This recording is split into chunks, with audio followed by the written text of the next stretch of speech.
10 वर्षे जनयुद्धबाट परिवर्तनको एजेन्डा दिने माओवादी।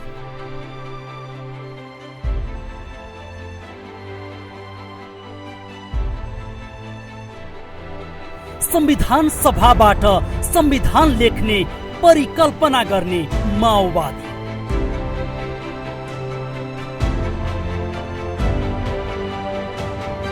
समावेशी धर्मनिरपेक्षता र गणतन्त्रको एजेन्डा बोक्ने माओवादी। नयाँ क्रान्तिकारी विचार र क्रान्तिकारी पार्टी निर्माणका लागि 8औं राष्ट्रिय महाधिवेशन।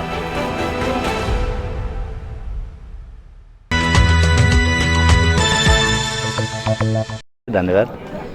यहाँहरूको जुन यो 8औं महाधिवेशन जारी छ, यसमा चाहिँ विशेष गरी अध्यक्षज्यूले जुन राजनीतिक प्रतिवेदन प्रस्तुत गर्नुभएको छ त्यो चाहिँ अलिकति देशव्यापी रूपमा चासोको विषय छ। यसको मुख्य विषय के हुन् त्यो विषयमा?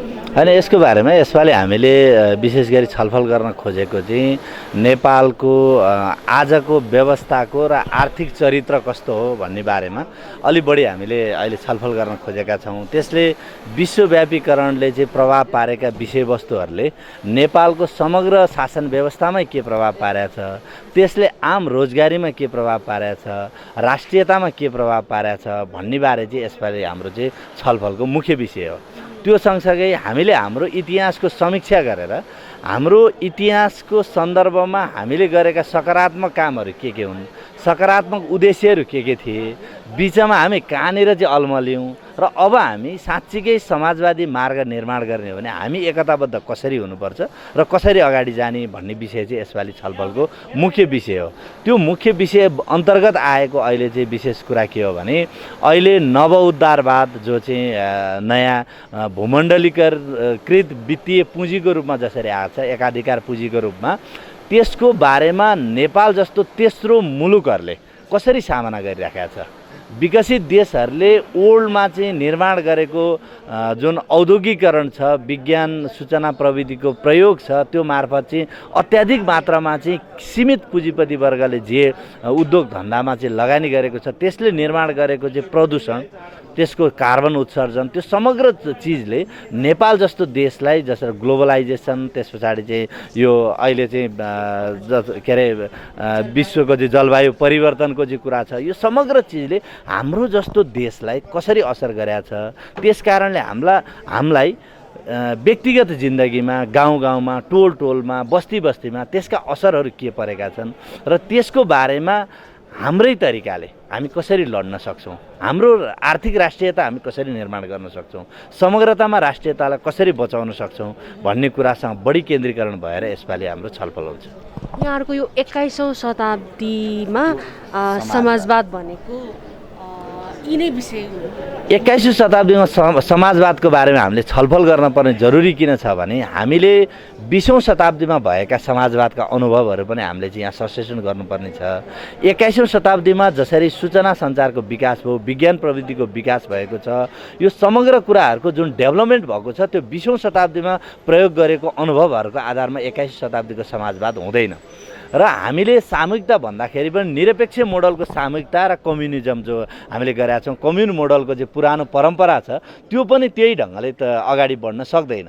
त्यसो गर्दा 21औं शताब्दीमा हामीले त्यसलाई कसरी प्रयोग गर्ने भन्ने सन्दर्भमा हामीले अलिक गहन ढङ्गले छलफल गर्छौँ। अहिले समग्र विकास भएको डेभलपमेन्टलाई पनि ध्यान दिँदै र पुराना अनुभवहरूलाई पनि समायोजन गर्दै 21औं शताब्दीमा समाजवादको मोडललाई कसरी अगाडि बढाउने भन्ने सन्दर्भमा विशेष व्यापक हामी छलफल गर्छौँ। यसपटक जस्तो एक दुईवटा कुरा यो चाहिँ यहाँहरूले यो भन्नुभएको छ नि, काङ्ग्रेस एमाले देशका दलहरूको विषयमा पनि यहाँहरूले कस्तो विचार निर्माण गर्ने भनेर भनिरहनु भएको छ। यो मुख्य दलहरूमा यहाँहरूले गर्नुभएको त्यो जुन विश्लेषण छ त्यो विषयमा कस्तो छलफल भइरहेको छ? होइन, मुख्य दलहरू हामीले के भनेका छौँ भने मूलतः हाम्रो आधार भनेको हामीले 62-63 को जनआन्दोलनको आधार भनेको हामीले जुन बुर्जुवा गणतन्त्र स्वीकार गर्छन् पार्टीहरू र लोकतन्त्रलाई स्वीकार गर्छन्, उहाँहरूको समझदारी सहितको हाम्रो चाहिँ यो गणतन्त्र हो, सङ्घीय लोकतान्त्रिक गणतन्त्र।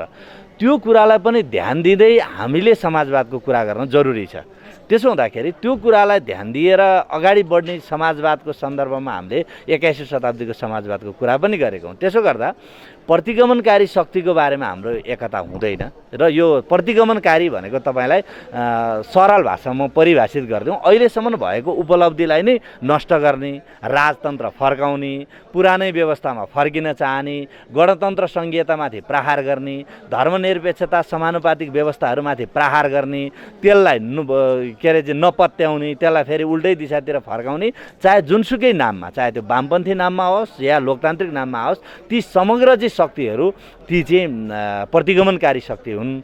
तिनीहरूसँगको एकता, हाम्रो छलफल, सहकार्य चाहिँ हुँदैन। तर यो कुरालाई संस्थागत गरेर अगाडि जाने सन्दर्भमा र यसलाई बलियो बनाएर समाजवाद निर्माण गर्न सकिन्छ भन्ने हाम्रो आत्मविश्वासका आधारमा ती दलहरू जसले यो लोकतन्त्र निर्माण गर्नको निमित्त योगदान गरे तिनीहरूसँगको सहकार्य चाहिँ रहन्छ भन्ने हाम्रो विश्लेषण हो। जस्तो एमालेसँग हामी समग्र पार्टीगत रूपमा उसको दस्तावेज, उसको चाहिँ नीति अन्तर्गत हामीले छलफल गर्ने हो। व्यक्तिगत रूपमा दस्तावेजको खास महत्त्व रहँदैन। हामीले एमाले पार्टी चिन्ने हो। एमाले पार्टीमा को मान्छे छ भन्ने कुरा हामी चिन्दैनौँ दस्तावेजको हिसाबले। त्यसो गर्दा एमाले पार्टीले आजसम्म मेरो विश्वासमा यदि उसले कुनै प्रतिगमनकारी शक्तिलाई उदाउन दिएन भने यो लोकतन्त्रप्रति विश्वास राख्छ, यो परिवर्तनप्रति विश्वास राख्छ भन्ने हाम्रो पनि आशा हो। त्यसकारण नेकपा एमालेमा को मान्छे छ भनेर हामी विश्लेषण गर्दैनौँ। त्यसकारण अहिलेसम्म हामीले 62-63 को जनआन्दोलनको सहयात्री दलकै रूपमा हाम्रो बुझायो।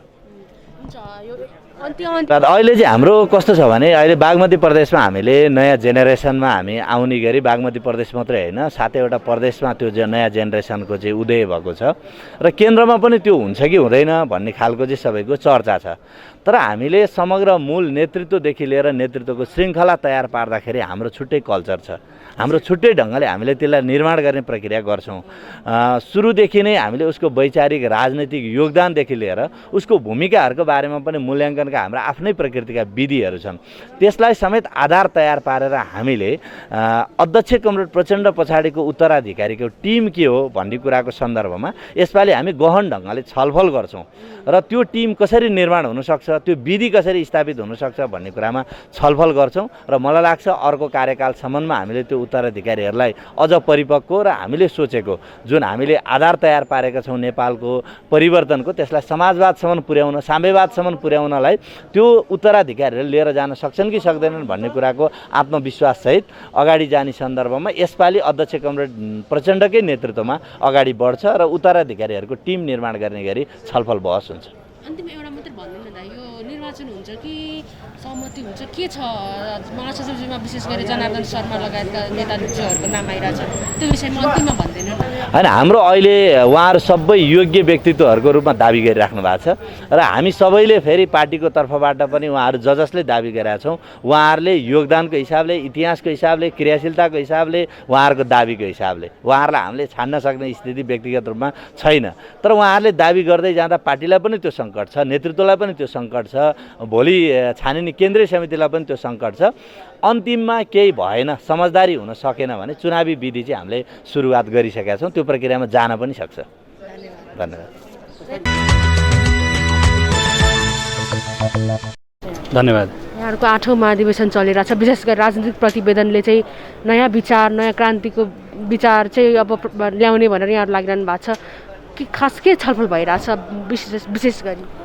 अब हामी हिजो अध्यक्ष कमरेडले राजनीतिक प्रस्ताव प्रस्तुत गर्नुभयो।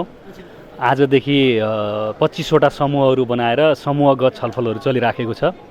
खास गरिकन शान्ति प्रक्रियामा माओवादी आए पछाडि हाम्रो अलमल कहाँ भयो र कहाँ हाम्रा स्टेपहरू बिग्रिए र यसलाई हामी कसरी करेक्सन गरेर अगाडि जान सक्छौँ भन्ने बारेमा अध्यक्ष कमरेडले आत्मसमीक्षाका साथ विषय प्रस्तुत गर्नुभएको छ। मूलतः समग्र राज्य प्रणाली नै उत्पादन सम्बन्धलाई कसरी विकास गरेर जान सकिन्छ भन्ने स्पिरिट यसमा छ। भनेको यसको मूलतः समाजवादको आधार तयार पार्ने या समाजवादको आधारशिला तयार पार्ने हिसाबले हाम्रा काम कारबाही गतिविधिहरू के हुन सक्छन् भन्ने बारेमा यसमा केन्द्रित छ।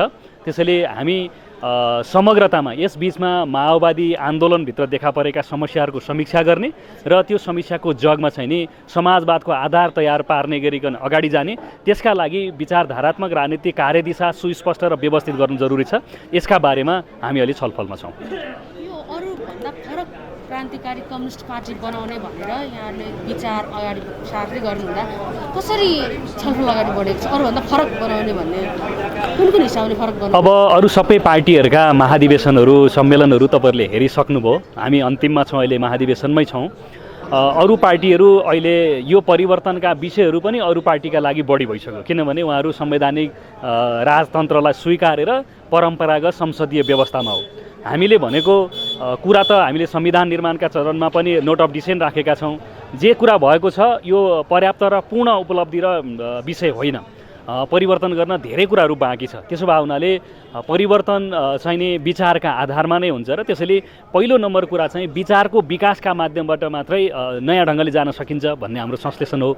त्यसरी हेर्दाखेरि विचारको विकास मुख्य कुरा हो। विचारको विकास नगरिकन अरू चिज गर्न सकिँदैन भन्दा यस बिचमा हाम्रा जे चिज भए माओवादी आन्दोलन अल्मलिएको बरालिएको जस्तो भयो, विचार सुस्पष्ट हुन नसक्दा भन्ने कुरा हाम्रो निष्कर्ष छ। त्यसो गर्दा अरू पार्टी र हाम्रो महाधिवेशनका बिचमा के अन्तर छ, भिन्नता छ भने हामी समाजवादको गन्तव्य बनाएर अगाडि बढिराखेका छौँ। हाम्रो लक्ष्य उद्देश्य भनेको समाजवादमा जाने हो। तुरुन्तै आजको भोलि बिहानै समाजवाद सम्भव छैन, तर समाजवादको आधार तयार पार्ने गरिकन हाम्रा काम कारबाही गतिविधिहरू, रणनीति, कार्यक्रम, कार्यदिशाहरू जरुरी छ। यस अर्थमा अरू पार्टीहरूले विचार, राजनीति, सङ्गठनात्मक सिद्धान्तमा कम छलफल गर्नुभएको छ र हामी सुस्पष्ट एउटा विचारका साथ छलफल गरिराखेका छौँ। हामी त के छलफल गर्ने स्थितिमा छौँ अहिले भने अध्यक्ष कमरेडले जे प्रस्ताव राख्नुभयो यसलाई एउटा नयाँ विचारका रूपमा संश्लेषण गर्न जरुरी छ र यसलाई प्रचण्ड विचार या प्रचण्ड पथ भनेर जे हामीले हिजो भन्यौँ त्यही स्तरबाट यसको संश्लेषण जरुरी छ। त्यसैले हामीलाई लाग्दछ यो महाधिवेशनबाट विचारको एउटा संश्लेषण गर्नेछौँ, यसको एउटा चाहिँ हामी शब्दावली पनि दिनेछौँ र त्यो विचारका आधारमा सङ्गठनलाई रिभाइभ गर्छौँ र एउटा तागत सृजना गरेर हामी अगाडि जान्छौँ। यहाँहरूको यो प्रतिवेदन अब काङ्ग्रेस राप्रपाको स्तरमा पनि एमाले भएन भन्ने हाम्रो मात्रै होइन, स्वतन्त्र बुद्धिजीवी वाम विश्लेषकहरू सबैले भनेका छन्। त्यो किनभने उहाँहरूले पनि कम्युनिस्ट ट्रेडमार्क प्रयोग गर्नुभएको छ, तर त्यो कम्युनिस्ट पार्टीको जस्तो महाधिवेशन बिल्कुलै गर्नु भएन। बरु राप्रपा र कङ्ग्रेसको त कुरा के भयो भने उहाँहरूले ढ्वाङ थाप्ने तहको लोकतन्त्र त दिनुभयो नि। केपी ओलीको त त्यसरी हेर्दाखेरि बुर्जुवा लोकतन्त्र पनि भएन र कम्युनिस्ट प्रकारको चरित्र पनि त्यहाँ आएन। त्यसरी हेर्दाखेरि उहाँहरू न बुर्जुवा न कम्युनिस्ट जस्तो भयो, किनभने बुर्जुवा पार्टीहरूले कुनै न कुनै रूपमा ढ्वाङ थापेर भए पनि लोकतन्त्रको अभ्यास भन्ने चाहिँ चिज दिनुभयो। राप्रपा र कङ्ग्रेसमा पुग्दाखेरि केपी ओलीले त के गर्नुभयो भने पञ्चहरूको जस्तो एउटा र्याली गर्नुभयो नारायणी किनारमा, त्यस पछाडि सिधै गएर चाहिँ एउटा सूची सुनाउनु भयो, त्यो सूचीलाई पास गर भनेर चाहिँ व्हिप जारी गर्नुभयो। यसरी हेर्दाखेरि न बुर्जुवाहरूको जस्तो लोकतन्त्र भयो न चाहिँ कम्युनिस्टहरूको जस्तो विचार सिद्धान्तका आधारमा नै छलफल गरियो। भन्दा कम्युनिस्ट पार्टीमा त के हुन्छ भने विचार पहिला चाहिँ निर्माण गरिन्छ, त्यो विचारका आधारमा विचारलाई बोक्ने, विचारलाई लागू गर्ने प्रकारको चाहिँ नेतृत्व चयन गरिन्छ। भन्दा त्यसैले विचार अनुकूलको, विचार आधारको नेतृत्व चाहिने हो कम्युनिस्ट पार्टीमा। त्यसरी हेर्दा एमालेमा न बुर्जुवाहरूको लोकतन्त्र जस्तो भयो न कम्युनिस्टहरूको जस्तो चाहिँ अब सैद्धान्तिक वैचारिक स्तर भयो। यसरी हेर्दाखेरि यो हामीले भनेको होइन कि आम रूपमा अरू सबैले चाहिँ चर्चा गरेकै कुरा हो। फेरि पनि हिजो एक ठाउँमा हुनुहुन्थ्यो यहाँहरू जस्तो एमाले, माओवादी, अरू कम्युनिस्ट पार्टीहरू, अहिले पनि पृष्ठभूमिमा त्यस खालको एकता, त्यस खालको चाहिँ कम्युनिस्ट एकता कुराहरू पनि हुन्छ। आगामी दिनमा यहाँहरू मिलेर जान सक्ने अवस्था आउँछ कि नआउला? दस्तावेजमा अध्यक्ष कमरेडले स्पष्ट रूपमा के भन्नुभएको छ भने आज पनि एउटा बलियो कम्युनिस्ट केन्द्रको जरुरी छ। विकेन्द्रित भएका छरिएका सबै कम्युनिस्टहरू एक हुनुको विकल्प छैन। हिजो माओवादी एमाले मिलाएर नेकपा जे निर्माण गरियो त्यो सही थियो, वस्तुतः त्यो देखिएको पनि छ। मूलतः केपी ओलीमा जे प्रवृत्ति देखा पर्यो त्यो प्रवृत्तिका कारण चाहिँ एकता बस्न सकेन। तर फेरि पनि कुरा के हो भने आजको आवश्यकता भनेको एउटा बलियो कम्युनिस्ट केन्द्र र सबै विकेन्द्रित भएका कम्युनिस्ट पार्टीहरूलाई एकै ठाउँमा एकीकृत गर्ने, केन्द्रीकरण गर्ने, एकीकरण गर्ने र एउटा बलियो कम्युनिस्ट केन्द्र बनाउने कुराको उत्तिकै आवश्यकता छ। आजको हाम्रो यो दस्तावेजले त्यो कुरा स्पष्ट रूपमा बोलेको छ र हामी त्यसको बहसमा छौँ। ढिलो चाँडो सबै कम्युनिस्टहरू एकै ठाउँमा आइपुग्ने र समाजवादको आधार तयार पारेर समाजवादमा पुगी छाड्ने कुरा सम्भव हुन्छ। यो पालि दस्तावेजमा त्यो कुरा आएको छ। अन्तिममा चाहिँ यो नेतृत्व परिवर्तनको कुरा सबैतिर उठिरहेको छ। नयाँ अनुहार सबैतिर रुचाएको जस्तो नयाँ अनुहारै मात्रै पनि माओवादी केन्द्रमा चाहिँ के हुन्छ? नेतृत्वको कुरा यसो अघि पनि मैले भने विचार अनुकूलको र विचारको आधारमा नेतृत्व। यसरी हेर्दा विचार अध्यक्ष कमरेडले नै नयाँ प्रस्तुत गर्नुभएको छ। त्यसको विकल्पमा भिन्न प्रकारको फरक दस्तावेज अहिले यो महाधिवेशनमा आउने सम्भावना छैन।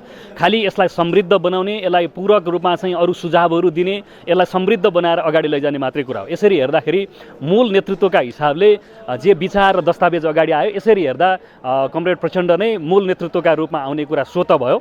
यसपालिदेखि 15 जनाको पदाधिकारीको व्यवस्थासहित हामी बहुपदीय प्रणालीमा जाँदैछौँ। बाँकी उपाध्यक्ष, महासचिव लगायतका चाहिँ बहुपदीय प्रणालीको हामीले अभ्यास गर्ने भए पछाडि ती पोस्टहरूका बारेमा पर्याप्त छलफल गरेर हामी अगाडि जान्छौँ। हाम्रो विधानले के भनेको छ भने महाधिवेशनले कमिटी गठन गर्छ। 279 जनाको चाहिँ कमिटीको चाहिँ हाम्रो व्यवस्था हो विधानमा। त्यहाँ समावेशी क्लस्टरहरू छन्। 279 जनाको चाहिँ कमिटी व्यवस्था गरिसकेपछि त्यसबाट हामी अध्यक्षसहित 15 जनाको पदाधिकारी छ, त्यसको व्यवस्था गर्छौँ। यसरी हेर्दा मूलतः विचारको प्रश्न हो, विचारको सवाल हो। विचार अनुकूलको नेतृत्व यो महाधिवेशनले निर्माण गर्छ। धन्यवाद। धन्यवाद। धन्यवाद। यो 8औं महाधिवेशन चलिरहेको छ यहाँहरूको, विशेष गरी राजनीतिक प्रतिवेदनले अहिले भनौँ न एक खालको देशव्यापी रूपमै तरङ्ग एउटा चासोको विषय बनेको छ। खास के विषयमा छलफल भइरहेको छ यहाँ? हिजो मात्रै अध्यक्ष कमरेडले राजनीतिक प्रतिवेदन महाधिवेशनमा प्रस्तुत गर्नुभयो। 2 घन्टाभन्दा बढी समय लगाएर त्यो 100 भन्दा बढी पृष्ठको त्यो राजनीतिक प्रतिवेदन छ। अब आज हामी 25वटा ग्रुपमा त्यसबारेमा छलफल गर्दैछौँ। अहिले 10 बजेबाट भन्ने कुरा थियो। अहिले त्यसमा नेपालको कम्युनिस्ट आन्दोलन र अन्तर्राष्ट्रिय कम्युनिस्ट आन्दोलनको पछिल्लो स्थितिमा कम्युनिस्ट क्रान्तिकारीहरूले बेहोर्नु परिरहेका समस्याहरू, चुनौतीहरू र त्यसलाई सामना गर्ने विचार, राजनीति, सङ्गठनको एउटा संश्लेषणको रूपमा चाहिँ यो दस्तावेज आएको छ। यद्यपि यसबारेमा विस्तृत हामीले अध्ययन गर्न बाँकी नै छ। अध्ययन गरिसके पछाडि मात्रै सविस्तार हामी छलफल गर्न सकिन्छ। अहिले प्रारम्भिक रूपमा मैले भन्नुपर्दाखेरि यसले नेपालको कम्युनिस्ट आन्दोलनको एउटा क्रान्तिकारी धारलाई फेरि नयाँ ढङ्गले पुनर्स्थापित गरेको छ। हाम्रो आन्दोलनमा जे जस्ता समस्याहरू पछिल्लो स्थितिमा हामीले सामना गरिरहेका थियौँ, त्यसको एउटा हल दिने प्रयत्न यो दस्तावेजले गरेको छ। र मलाई लाग्छ अब हामी फेरि नयाँ ढङ्गले नेपालको कम्युनिस्ट आन्दोलन खालीलाई ध्रुवीकरण गर्नेछौँ र जे सपना हामीले देखेका थियौँ, हाम्रा शहीदहरूले, हाम्रा योद्धाहरूले, हाम्रा जनताहरूले देखेका थिए, त्यसलाई यो दस्तावेजले ठिक ढङ्गले सम्बोधन गरेको छ र भावी दिनमा अब एउटा नयाँ आन्दोलन, नयाँ चाहिँ शक्तिको रूपमा माओवादी पार्टी आउनेछ भन्ने मैले विश्वास लिएको छु। जस्तो यहाँहरूको यो जुन जनयुद्ध भयो 10 वर्ष, त्यहाँदेखि यहाँसम्म आइपुग्दाखेरि जुन उद्देश्यका साथ यहाँहरू आज यहाँ आइपुग्नु भएको छ, त्यो चाहिँ कति प्राप्ति भयो, अब कता जाने भन्ने विषयमा चाहिँ के ठिक हो। यो एउटा ठुलो अन्यल थियो हाम्रो आन्दोलनमा। हामीले 10 वर्षको जनयुद्ध गऱ्यौँ र जे उद्देश्य जनयुद्धको सुरुवातमा हामीले नयाँ जनवादी क्रान्ति सम्पन्न गर्ने र यो एउटा समाजवादको दिशातिर तुरुन्त जाने जुन माओवादीले परिकल्पना गरेको थियो, त्यसको एउटा हुबहु चाहिँ हामीले यहाँ परिकल्पना गरेर अगाडि बढेका थियौँ। तर नेपालको क्रान्तिको जीवनमा, हाम्रो आन्दोलनको जीवनमा त्यही रूपमा चाहिँ जान सकेन र अहिले यो दस्तावेजमा पनि त्यसको चाहिँ स्वीकृति, आत्मस्वीकृति गरेको छ कि नेपालमा हामीले नयाँ ढङ्गले न रुसको जस्तो, न चिनको जस्तो, न अन्य कुनै देशको जस्तो पुँजीवादी क्रान्ति भएन। हामीले हाम्रो विशिष्टतामा, हाम्रो आफ्नो मौलिकतामा पुँजीवादी जनवादी क्रान्ति मूल रूपमा पुरा भएको छ। अब यहीँबाट टेकेर हामीले फेरि अब समाजवादतिरको यात्रा अगाडि बढाउनुपर्छ भन्ने कुरा गरिएको छ। त्यसरी हेर्दाखेरि चाहिँ एउटा नयाँ चाहिँ आशा, नयाँ क्षितिज चाहिँ यो दस्तावेजले उगारेकै छ। जस्तो नेकपा एकता चाहिँ सही थियो भन्ने, ऐतिहासिक आवश्यकतै थियो भन्ने यहाँहरूले त्यो समीक्षा गर्नुभएको उद्घाटन सत्रमा पनि सुनियो। अबको भोलिको दिनमा चाहिँ यो कम्युनिस्ट एकता फेरि पनि एमाले सहित त्यो अगाडि जान सक्ला कि नसक्ला? बृहत्तर एकता कसरी अगाडि जान सक्ला कम्युनिस्ट आन्दोलन? नेकपाको निर्माणको वस्तुगत आवश्यकता थियो नेपाली जनताहरू खास गरेर कम्युनिस्ट चाहिँलाई माया गर्ने सम्पूर्ण जनताहरूले एउटै बृहत कम्युनिस्ट पार्टी बनोस् भन्ने र देशमा शान्तिपूर्ण ढङ्गले समाजवादतिर अगाडि बढोस् भन्ने जुन चाहना थियो त्यसलाई प्राप्त गर्नको लागि हामीले नेकपा निर्माण गरेका थियौँ। त्यो एउटा सही चाहिँ कदम थियो भन्ने कुरा यो दस्तावेजले पनि चाहिँ फेरि पुनर्ढङ्गले लेखेको छ र हामी सबैलाई त्यो लागेको छ। खाली कुरा के भन्दाखेरि त्यहाँभित्र नेकपाभित्र देखिएको एउटा दक्षिणपन्थी रुझान, आत्मसमर्पणवादी रुझान ले गर्दाखेरि नै त्यहाँ टुटफुट भयो। त्यहाँ नेकपा एमाले भित्र पनि चाहिँ लाखौँ चाहिँ कार्यकर्ताहरू चाहिँ यो नेकपा टुटफुटप्रति चिन्तितै छन्। त्यसको अभिव्यक्ति चाहिँ राष्ट्रिय महाधिवेशनमा पनि व्यक्त भएकै थियो। त्यसकारण फेरि एकचोटि सबैले आत्मसमीक्षा गर्दै फेरि बृहत्तर कम्युनिस्ट चाहिँ क्रान्तिकारीहरूको चाहिँ ध्रुवीकरणको आवश्यकता यो दस्तावेजले महसुस गरेको छ र त्यो छ, त्यो चाहिँ त्यो सम्भावना छ। अब थोरै मात्र दा एउटा कुरा चाहिँ यो यहाँहरूको प्रतिवेदनमा जुन अध्यक्षज्यूले चाहिँ कङ्ग्रेस र राप्रपा भन्दा पनि एमाले चाहिँ अलिकति भ्रष्ट भयो कि भन्ने खालको कुरा आएको छ। यो विषयमा चाहिँ कसरी छलफल भइरहेछ, त्यो के हो खास? होइन, त्यो दुईवटा फरक कुरा छ। नेकपा एमालेसँग हाम्रो वैचारिक राजनीतिक मतभिन्नताहरू भयो। हामी एउटै पार्टीमा बस्यौँ र त्यहाँभित्र उहाँहरूको चाहिँ रुझान भनेको चाहिँ अलिकति फरक ढङ्गको भयो।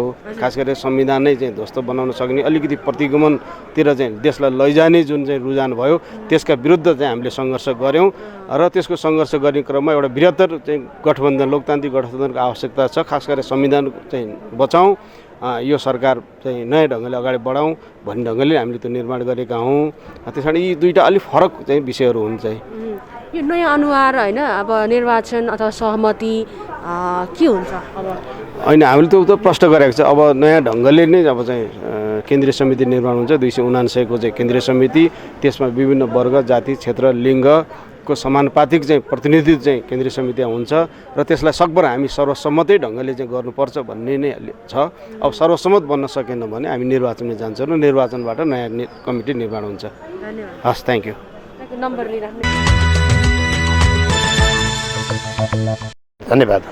यो यहाँहरूको 8औं महाधिवेशनमा यो जुन राजनीतिक प्रतिवेदनमा छलफल भइरहेछ, विशेष गरी चाहिँ अब उत्पादन श्रमजीवीसँग प्रत्यक्ष जोड्ने र उत्पादनलाई गरेर विकासतिर अगाडि बढ्ने, उद्योगमा केन्द्रित हुने भन्ने खालको कुराहरू सुनिन्छ। यो विषयमा कसरी छलफल भइरहेछ? अब अहिले हामी यो 8औं महाधिवेशनबाट हिजो प्रतिवेदन सार्वजनिक भएको छ। आज चाहिँ हाम्रो विभिन्न ग्रुपबाट छलफल भइरहेछ। अब जुन प्रतिवेदनमा आछ, हरेक पालिकामा चाहिँ उद्योग धन्दा कल कारखाना खोलेर श्रम व्यवस्थापन गर्ने भन्ने जुन आएको छ, त्यसलाई चाहिँ हामीले पालिका स्तरमा त्यहाँका कार्यकर्ताहरू अथवा त्यहाँका चाहिँ साथीहरू, बेरोजगार युवा भाइ बहिनीहरूलाई जोडेर त्यसलाई चाहिँ अब सम्बन्धित क्षेत्रको चाहे स्थानीय तहको पर्यटनमा होस्, चाहे पूर्वाधार विकास संस्थाहरू मार्फत होस् र चाहे स्थानीय पहिचानका आधारमा चाहिँ नयाँ ढङ्गले नयाँ विधिबाट चाहिँ उत्पादन गर्नुपर्छ। उत्पादन वृद्धि गरिसकेपछि रोजगारमूलक हुन्छ, रोजगार भइसकेपछि आर्थिक रूपान्तरण हुन्छ। आर्थिक रूपान्तरण हुन सुरु गरेपछि अब यहाँलाई चाहिँ करको व्यवस्थापन हुन्छ र राज्यलाई चाहिँ आयातित वस्तुभन्दा निर्यातित वस्तु उत्पादन गर्नका निम्ति पहल कदमी गर्ने भन्ने नै हो। र यसलाई चाहिँ हामी विशेष पहल कदमी चाहिँ उत्पादन भएको वस्तु निर्यात गर्नतिर कसरी जान सकिन्छ र राष्ट्रिय अर्थतन्त्रको विकास गर्न कसरी सकिन्छ, उत्पादनलाई बेसीभन्दा बेसी कसरी जोड्न सकिन्छ भन्ने विषय नै हामी बेसी छलफल गर्छौँ। हिजो अध्यक्षको प्रतिवेदनमा केही आएका छन्, त्यसलाई समृद्ध कसरी गर्न सकिन्छ, अब त्यसलाई चाहिँ पालिका स्तरमा हेर्ने दृष्टिकोण के हुन्छ, हामी नेता कार्यकर्ताले त्यसलाई व्यवस्थापन कसरी गर्न सक्छौँ र हाम्रो के भूमिका हुन्छ भन्ने विषयमा विशेष हामी फोकस गर्छौँ।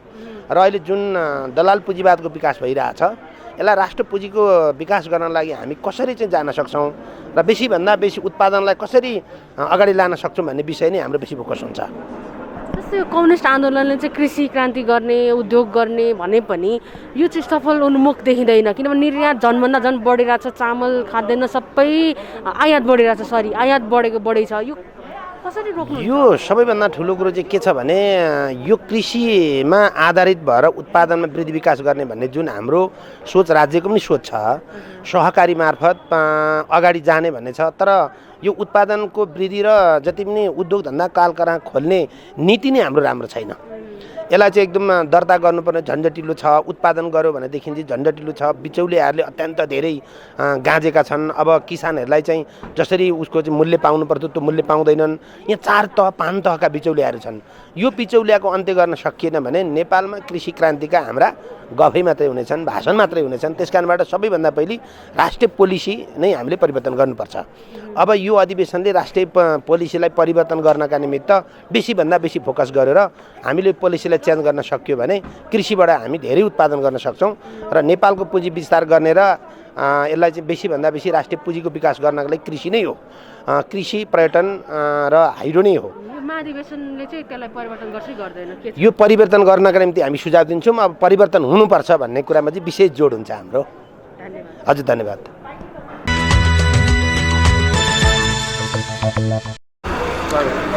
सर्वप्रथम यहाँलाई स्वागत छ। धन्यवाद। यो 8औं महाधिवेशनमा जुन विचारको छलफल यहाँहरू गरिराख्नु भएको छ, समग्र अब सबैले देशव्यापी रूपमा पनि अब चाहिँ नयाँ विचार आउला कि भन्ने एउटा आशा अपेक्षा छ माओवादीमा। खास गरी यो आउने सम्भावना विश्वास कतिको छ? नयाँ खालको एउटा भनौँ न पार्टी चाहिँ अब क्रान्तिलाई नेतृत्व गर्ने भनिराख्नु भएको छ, के छ छलफल कसरी अगाडि बढ्छ? हिजो प्रथम सत्र उद्घाटन पछिको प्रथम सत्रमा श्रद्धेय अध्यक्ष कमरेड पुष्पकमल दाहाल प्रचण्डले झन्डै 2.5 घन्टा लामो आफ्नो राजनीतिक प्रतिवेदन प्रस्तुत गर्नुभएको छ महाधिवेशनको हलमा। र त्यो प्रतिवेदनले मुलुकको अबको राजनीतिक दिशालाई नयाँ ढङ्गले संश्लेषण गरेका छ। नेपाली जनताको आशा अपेक्षा अनुसार अब नेकपा माओवादी एउटा अग्रणी पार्टीको रूपमा अगाडि जानुपर्छ भनेर प्रतिवेदनले मार्गदर्शन गरेका छ। र त्यो मार्गदर्शनको आधारमा अब मुलुक नयाँ रूपान्तरणमा जान्छ। 62-63 को जनआन्दोलन, जनयुद्ध र शान्ति प्रक्रिया पछिको यो झन्डै 1.5 दशक राजनीतिक उत्तर चढावका बिचमा मुलुकको चाहिँ भयो।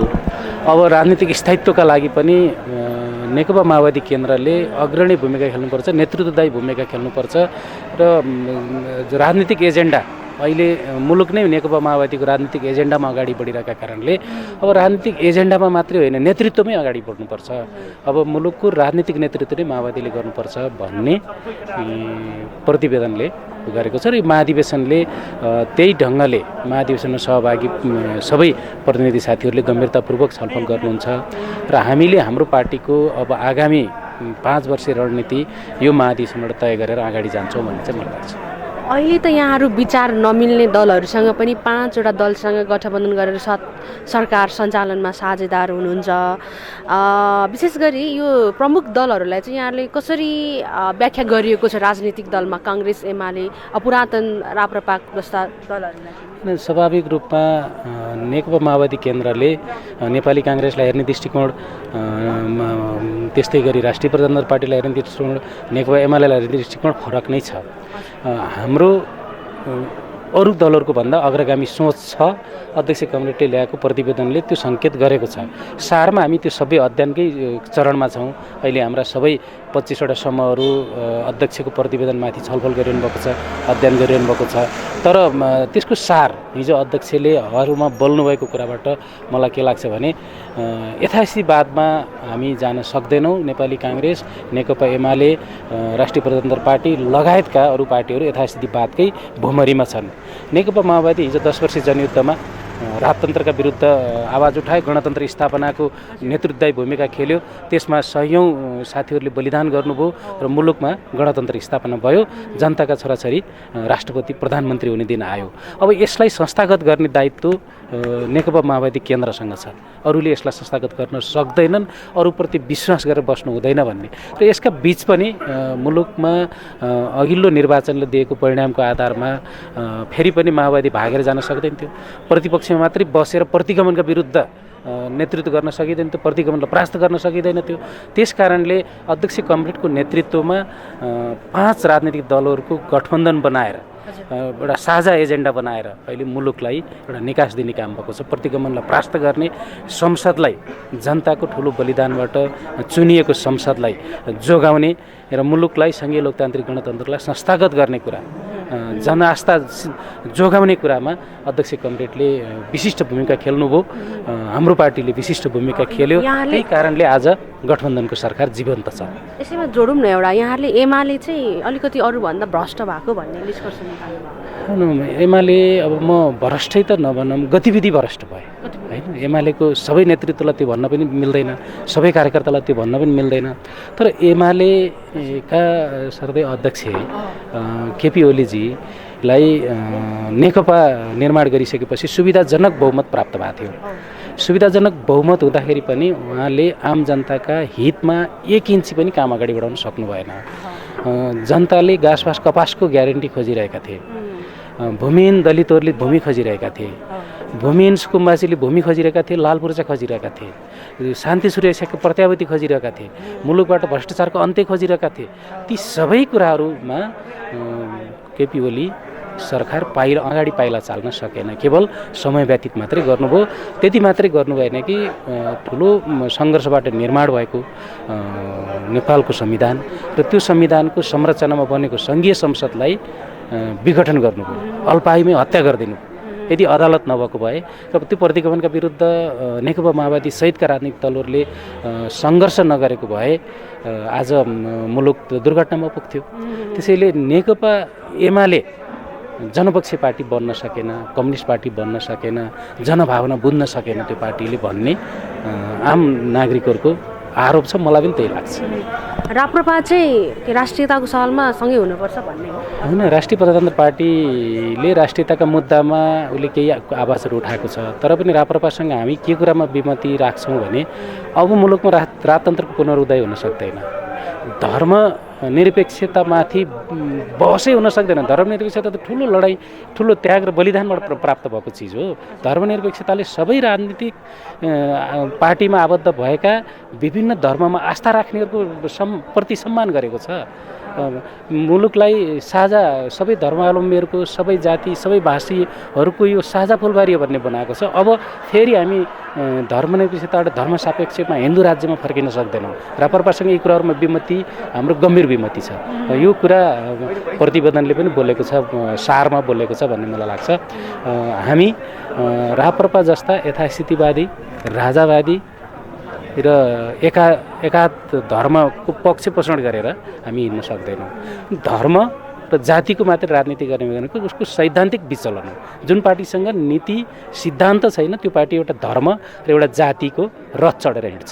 हामी नेकपा माओवादी त्यो रथ चढ्न चाहँदैन। नेकपा माओवादी केन्द्र भनेको सबै नेपालीको पार्टी हो र यो सबै नेपालीको पार्टीको नेतृत्व कमरेड पुष्पकमल दाहाल प्रचण्डले गर्नुभएको छ। यो 1.5 दशकको इतिहास तपाईँले हेर्नुभयो भने नेपालको राजनीति माओवादी केन्द्रसँगै घुमिरहेछ र अहिले पनि अझ पनि मलाई के लाग्छ भने अब 15 वर्ष यो नेकपा माओवादीले नै यो मुलुकको नेतृत्व गर्नुपर्छ र नेकपा माओवादी कोही सेरोफेरोमा नेपालको राजनीति घुम्छ र नेपाली जनताको घाँसबास कपासको ग्यारेन्टी गर्ने कुरा अब नेकपा माओवादी केन्द्रले आगामी चुनावमा आफूलाई प्रथम पार्टी स्थापित गर्ने र सबै राजनीतिक दलहरूसँग सहमति गरेर राष्ट्रिय एजेन्डाहरूमा राष्ट्रिय स्वाधीनताका लागि, आम नागरिकको हक अधिकार स्थापित गर्नका लागि भोका नाङ्गा जनताकालाई यो मुलुकमा मेरो सरकार छ, नेकपा माओवादी केन्द्रको नेतृत्वमा सरकार छ भन्ने बनाउनका लागि यो महाधिवेशनले मार्गदर्शन दिन्छ भन्ने चाहिँ म पूर्ण आशावादी छु। त्यही कारण आज 25वटा समूहमा हाम्रा कमरेडहरू गम्भीरतापूर्वक छलफल गरिरहनु भएको छ, बहस गरिरहनु भएको छ र अध्यक्ष कमरेडले ल्याउनु भएका विचारहरूमाथि पनि सुझाव दिनका लागि घोडा धसेर अभ्यास गरिरहनु भएको छ र यो 25वटा समूहबाट आउने सुझावलाई एकीकृत गरेर नेपाल कम्युनिस्ट पार्टी माओवादी केन्द्रको एउटा बलियो दस्तावेज बन्नेछ। त्यो दस्तावेज बोकेर हामी सबै कार्यकर्ताहरू गाउँ गाउँ जानेछौँ र पुनर्जागरण गर्नेछौँ। त्यसका लागि अहिले हामी काठमाडौँमा जुटेका छौँ। धन्यवाद। धन्यवाद। नमस्कार, स्वागत। हजुर धन्यवाद। यहाँको यो 8औं महाधिवेशनको छलफल चलिरहेछ। खास चाहिँ यो राजनीतिक प्रतिवेदनमाथिको छलफल छ। यो छलफलबाट कस्तो खालको नयाँ विचारको अपेक्षा गर्न सक्नुहुन्छ? खास गरी नेपालमा जुन प्रकारको राजनीतिक हिसाबले अस्थिरता देखिएको छ र एउटा प्रकारको चाहिँ राजनीतिक दिशाविहीनताको जो अवस्था आउन खोजिराखेको छ, राजनीतिक पार्टीहरूप्रति विभिन्न प्रश्न चिन्हहरू खडा भएका छन् र एउटा प्रकारले राजनीतिले कुन दिशा लिन्छ भन्ने कुराको एउटा स्पष्टता नभइराखेको अवस्थामा हाम्रो पार्टी नेपाल कम्युनिस्ट पार्टी माओवादी केन्द्रको यो 8औं महाधिवेशनबाट मुलुकले खास गरी विचारको क्षेत्रमा र मुलुकलाई अगाडि बढाउने, खास गरी देशलाई अगाडि बढाउने सन्दर्भमा एउटा स्पष्ट कार्यदिशा बोकेर एउटा स्पष्ट नीति, विचार र कार्ययोजनासहित यो महाधिवेशन अगाडि बढ्छ।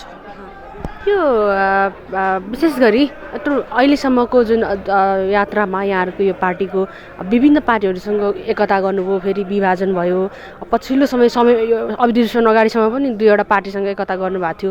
यो खालको टुटफुट र एकतालाई चाहिँ कसरी समीक्षा भइरहेछ?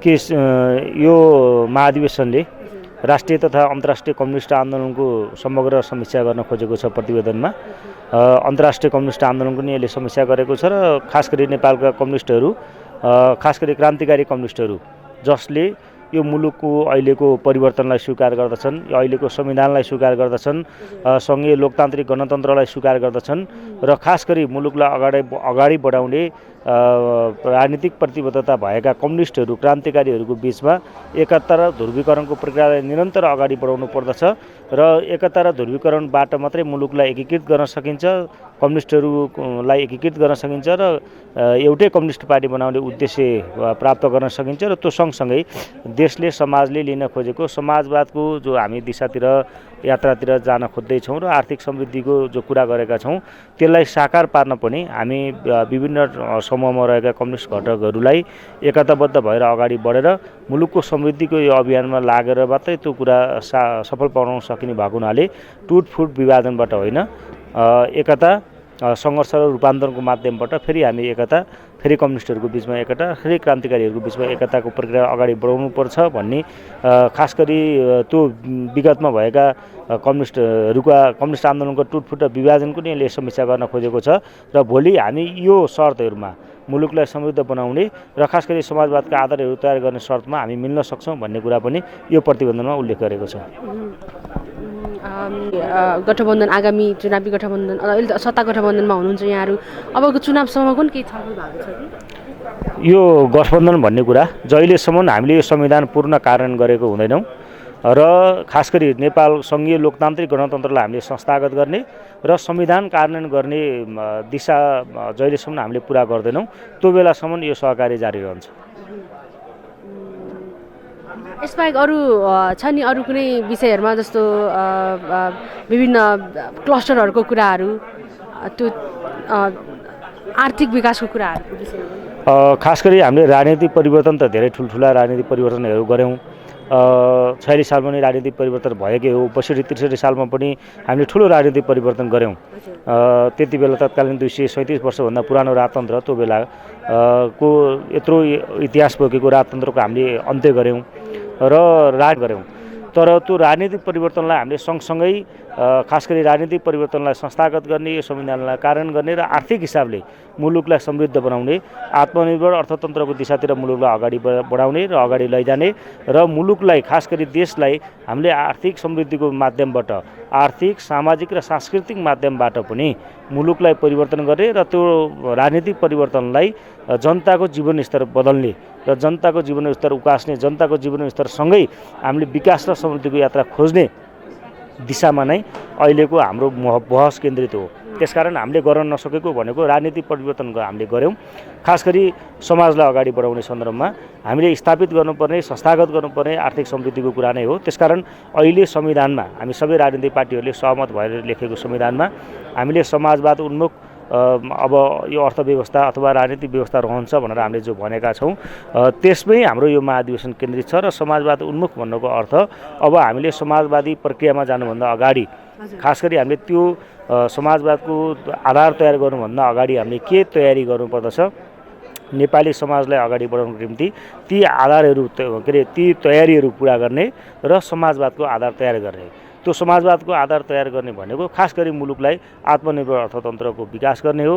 सम्पूर्ण राष्ट्रका अब सम्पूर्ण तपाईँको चाहिँ देश तपाईँको अर्थतन्त्रमा सम्पूर्ण हिसाबले तपाईँको आत्मनिर्भर हुने हो, परतन्त्रको हामीले अन्त्य गर्ने हो र मुलुकलाई समृद्धि त्यो दिशामा मात्रै गराउन सकिन्छ भन्ने कुरा यसको मूल ध्येय र उद्देश्य बोकेको हुनाले अब हाम्रो सम्पूर्ण दिशा भनेको, हाम्रो उद्देश्य भनेको हाम्रो यो महाधिवेशनपछि हाम्रो पार्टीको खास गरी यो समाजवादका रणनीति र कार्यनीतिहरू तयार गर्दै त्यसका आधारहरू तयार गर्दै हामी समाजवाद र वैज्ञानिक समाजवादका निम्ति हामी सबै राजनीतिक पार्टीहरूलाई समेट्ने र समाजवादको आधार तयार गर्ने गरी नै हामी अगाडि बढ्छौँ। छोटोमा यो प्रचण्ड पद चाहिँ महाधिवेशनमै टुङ्गो लगाउने भनिएको थियो, के भयो? प्रचण्ड पद जो 10 वर्षको महान जनयुद्धको बेला जन्मिएको हो र जनयुद्धको तयारीदेखि जनयुद्धको रणनीतिक रक्षा हुँदै हामी प्रत्याक्रमण र सन्तुलनको समान अवस्थामा जनयुद्धका विभिन्न चरणहरू पुरा गरेर त्यही सन्दर्भमा पार्टीको जनयुद्धकै बेलामा दोस्रो राष्ट्रिय सम्मेलनबाट यो प्रचण्ड पथको विचार संश्लेषण भएको थियो र प्रचण्ड पथको विचार संश्लेषण हामीले गऱ्यौँ। जब हामीले त्यो राजनीतिक परिवर्तनसँगै खास गरी 12 बुँदे समझदारी र 62-63 सालको जनआन्दोलनपछि पार्टीभित्रका कुनै भेला सम्मेलन महाधिवेशन अथवा अधिवेशनहरूबाट होइन कि पार्टीको चाहिँ तपाईँको शान्ति प्रक्रियासँगै हामीले एजेन्डा छोडेका थियौँ र कुनै पनि औपचारिक निर्णयद्वारा प्रचण्ड पद छोडिएको थिएन। त्यसकारण त्यो कुराको गहिरो समीक्षा अध्यक्ष कमरेडले गर्नुभएको छ र अब त्यो हिजो छोडेको कुरालाई फेरि सच बोकेर होइन, त्यो हिजो हामीले छोडिसक्यौँ। हिजो त्यो प्रचण्ड पदले अङ्गीकार गरेको विचारद्वारा नै अहिले हामी सङ्घीय लोकतान्त्रिक गणतन्त्रमा आएको हुनाले अब हामीले थप विचारको विकास गरेर मात्रै त्यो कुरा सम्भव छ। त्यसकारण त्यही कुरा दोहोऱ्याएर सम्भव छैन। त्यसो भएको हुनाले विचारको नयाँ डिबेट र विचारको नयाँ बहसमा हामी छौँ र निश्चित रूपमा नेपाली समाजलाई अगाडि बढाउने कुरामा नयाँ ढङ्गको राजनीतिक विचार र संश्लेषण हामी यहाँबाट गर्छौँ र त्यो कुरालाई अहिले एउटा हिसाबले तपाईँले भनेकै सन्दर्भमा भन्नुपर्दा त्यो विगतको हामीले त्यो समीक्षा गरेका छौँ र विगतमा त्यो प्रचण्ड पथ हामीले बोकेका थियौँ र अब हामीले नयाँ थप विकासको विचारको सन्दर्भमा विकास गर्छौँ। धन्यवाद। सर्वप्रथम स्वागत छ। धन्यवाद। यो काठमाडौँ यो ब्याङ्केटमा जुन छलफल भइरहेछ नि, यहाँ चाहिँ कुन कुन समूह हो, कसले नेतृत्व गरिरहनु भएको छ, छलफल कसरी भइरहेछ, अलिकति यो अलि ब्याकग्राउन्डको कुराहरू गर्नुहोस्। यहाँ मुख्य गरी 2टा ग्रुप छ होइन, 2टा ग्रुप। अब एउटा चाहिँ आयोगको तर्फबाट, 3टा आयोगको तर्फबाट एउटा ग्रुप बनाइएको छ 24 नम्बर। त्यो ग्रुप चाहिँ विष्णु पुकार श्रेष्ठले नेतृत्व गर्नुभएको छ। त्यसै गरी अर्को बागमती प्रदेशका 2टा ग्रुप छन्। बागमती प्रदेशको 2टा ग्रुप छ, त्यसमा चाहिँ सरल सायत्रीले नेतृत्व गर्नुभएको छ 2टा ग्रुपको। र अब त्यसरी नै अब छलफलको क्रम ग्रुपमा अहिले छलफल भइराखेको छ। यो छलफल कति बेर चल्यो? जस्तो यो राजनीतिक प्रतिवेदन चाहिँ जो लिडरहरूलाई मात्रै दियो भनियो, यो खास यो किन अलिकति गोप्य राख्न खोजिएको कि अलि चासोको विषय भएको? अब यो आज दिनभरि चल्छ छलफल, आज दिनभरि हुन्छ। भोलि चाहिँ अब त्यहाँ रिपोर्टिङ हुन्छ ग्रुपको तर्फबाट, भोलि रिपोर्टिङ हुन्छ 11 बजेबाट सुरु हुने हो। आज दिनभरि नै हाम्रो ग्रुपमा डिस्कस हुन्छ। त्यसको चाहिँ ग्रुपबाट एकजनाले ग्रुपमा आएका कुराहरू जो विषयवस्तु हुन्छन् त्यसलाई केन्द्रित गरेर एकजनाले प्रस्तुत गर्नुहुनेछ। भोलि ग्रुप लिडर चयन हुनेछ र अब यो दस्तावेज अब सबैलाई वितरण गरिएको छ। आज प्रत्येक प्रतिनिधिहरूलाई गोप्य राख्ने भन्ने जुन खालको बाहिर भरम जो गएको छ त्यो गलत हो। अब हिजो प्रिन्ट गर्न नभ्याएर हिजो चाहिँ सबै प्रत्येक व्यक्तिलाई हातमा पुर्याउन सम्भव नभएको हुनाले आज सबैलाई प्रिन्ट गरेर त्यो चाहिँ अब फोटोकपी गरेर सबै प्रत्येक व्यक्तिको हातमा चाहिँ हामीले दस्तावेज पुर्याएका छौँ। अध्ययन गरेर त्यो अध्ययन गरिसकेपछि त्यसमा सकारात्मक या नकारात्मक पाटापक्षहरू दुईटै पक्षहरूलाई अध्ययन गरेर राम्रोसँग चाहिँ त्यसलाई चाहिँ विषयवस्तुमा संक्षिप्तमा सकारात्मक विषय के हो, नकारात्मक विषयहरू के हो, त्यसको टिपोट चाहिँ ग्रुप लिडरहरूलाई टिपाउनु हुनेछ र प्रत्येकले टिपाइसके पछाडि ग्रुप लिडरले एकजनाले चाहिँ भोलि चाहिँ त्यो रिपोर्ट चाहिँ भोलि बन्द सत्रमा पेश गर्नुहुनेछ। यो प्रतिवेदनको अलिकति मुख्य कुराहरू, महत्त्वपूर्ण कुराहरू भनिदिनुहोस् न। प्रतिवेदनमा भएको कुराहरू जस्तो यहाँले छलफल गरिराख्दाखेरि के विषयहरू अलिकति मुख्य भएर आइरहेको छ? यसमा त मुख्य गरी महत्त्वपूर्ण अध्यक्ष कमरेड प्रचण्डले प्रस्तुत गरेको दस्तावेज महत्त्वपूर्ण छ। यो विषयमा अब राष्ट्रिय अन्तर्राष्ट्रिय परिस्थितिको बारेमा संक्षिप्त यसको चाहिँ पुरै खाका चाहिँ प्रस्तुत गरिएको छ।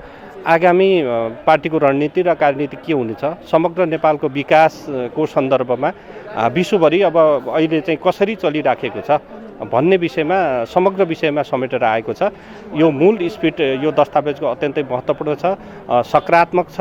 हामी के भन्न चाहन्छौँ भन्दाखेरि अध्यक्ष कमरेड प्रचण्डले नेतृत्व गरेको जो पार्टी नेकपा माओवादी केन्द्र हिजोदेखि नै जनयुद्ध सुरु गर्यो, गणतन्त्र प्राप्त भयो नेपालमा। अध्यक्षले नै त्यो चाहिँ ल्याएको संहिता, समावेशी गणतन्त्र लगायतका एजेन्डाहरू जो आएको छ अध्यक्ष कमरेड प्रचण्डकै त्यो चाहिँ योजना अनुरूप उहाँको विचार चाहिँ जो आयो र अहिले पनि समग्र लिड चाहिँ अब नेपालको राजनीति, नेपालको चाहिँ समग्र विकास, नेपालको खाका जसरी कोरिराख्नु भएको अध्यक्ष प्रचण्डले ल्याएको चाहिँ विचार हो।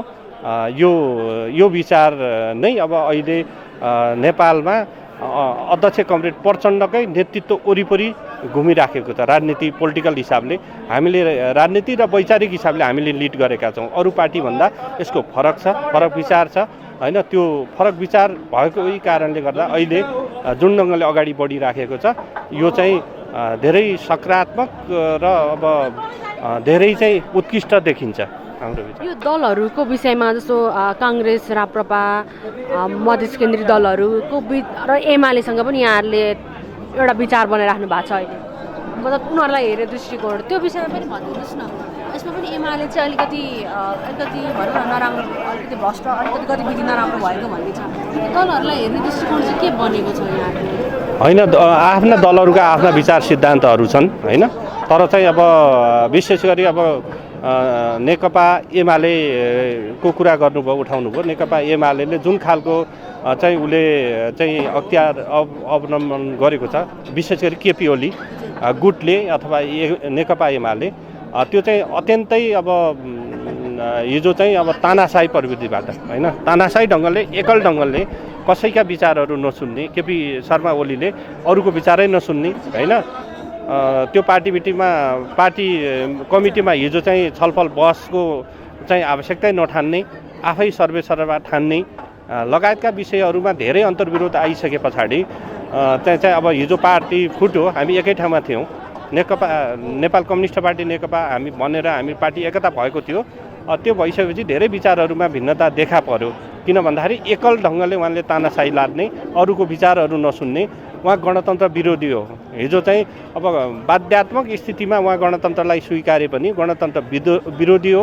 उहाँले चाहिँ चालेका हरेक कदमहरू संहिता गणतन्त्र विरोधी नै देखिन्छन्। किन भन्दाखेरि उहाँले चाहिँ दुई पटक होइन प्रतिनिधि सभा विघटन गर्नुभयो होइन। उहाँले चाहिँ त्यो विघटन गर्नुको पछाडि गणतन्त्र नै समाप्त पार्ने मनसायबाट त्यो अगाडि राख्नु भएको छ। त्यस कारणले उहाँसँगको विरोध, उहाँ चाहिँ कम्युनिस्ट विचार सिद्धान्तबाट धेरै पर, धेरै टाढा धकेलिसक्नु भएको हामीलाई महसुस हुन्छ। त्यस कारणले उहाँको चाहिँ विचार सिद्धान्त अब हामी चाहिँ त्यसरी चाहिँ उहाँहरूसँगको सहकार्य हाम्रो गर्न सक्दैनौँ। किन भन्दाखेरि कि त चाहिँ अहिलेको नयाँ परिवर्तनकारी विचार होइन, क्रान्तिकारी विचारसँग सहकार्य गर्ने, त्यो परित्याग गरेर आउनुभयो भने त्यो अलग सहकार्य हुन सक्ला। तर चाहिँ हाम्रो विचार, बाटो, सिद्धान्त धेरै फरक छ। नयाँ अनुहार आउने सम्भावना कतिको छ नेतृत्वमा? नेतृत्वमा यो पटक अब नयाँ अनुहार अब 279 जनाको केन्द्रीय समिति जो बनाउने भनिएको छ।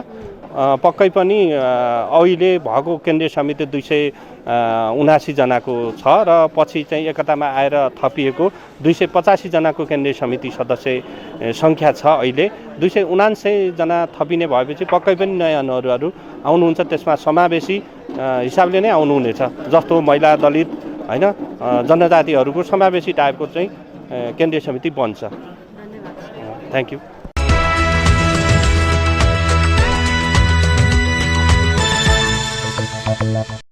दस वर्षे जनयुद्धबाट परिवर्तनको एजेन्डा दिने माओवादी,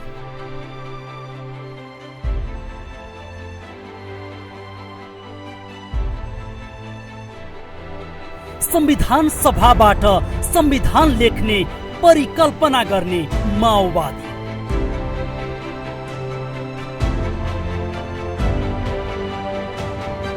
समावेशी धर्मनिरपेक्षता र गणतन्त्रको एजेन्डा बोक्ने माओवादी।